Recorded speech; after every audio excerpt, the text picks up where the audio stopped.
Well, coming up on Friday, that all-important October jobs report, Wall Street, the world really will be watching this number, but we decided to look beyond the number. We went up to Harlem and we went to a local employment office to ask them just how the situation is right now. It's been extremely busy here. People are looking for every type of industries. The more major industries, of course, or occupations are in the healthcare industry. There seems to be a lot of opportunities, so people are coming back to be retrained. If a person is here, it's because they've actually gone beyond that whole prideful thing of not seeking for help. Once they're here, they express a lot of concerns about the current labor market, about what is the next step to actually take. And they'll vent out, they'll take a few minutes, 10 minutes at sometimes, to really talk about what's been going on with their professional careers. All right, but the big question is, will unemployment reach or top 10%? A lot of economists think we will see 10% unemployment out from this report.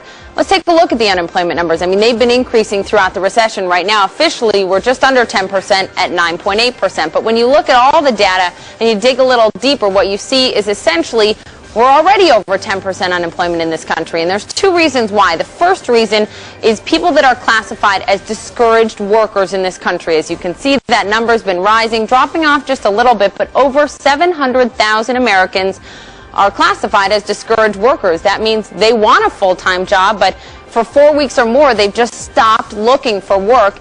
And because of that, they are not even included in the unemployment rate. So you add that to the current unemployment rate, you're just around 11% unemployment. And then take a look at the part-time workers in this country. These are folks that, again, want full-time jobs, but either they can't find them or their hours have been cut, so they're working 34 or fewer hours a week. More than 8.2 million Americans are qualified as part-time workers. Add the part-time workers up with the discouraged workers with the current unemployment rate, and you have about 17%, far above that expected 10% unemployment that we should hear on Friday morning. Now let's take a look at one of the bright spots, and that is stimulus spending. The administration has been talking recently a lot about how stimulus spending, billions in stimulus dollars, have created or saved jobs in this country. This map on CNN Money shows you exactly what they're talking about. Take California, for example. That's a big beneficiary of stimulus spending.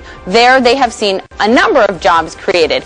And New York, North Carolina doing relatively well there, relatively speaking. But take a look at the middle of this country. Look at North Dakota, South Dakota, Kansas, Nebraska, Wyoming, Oklahoma.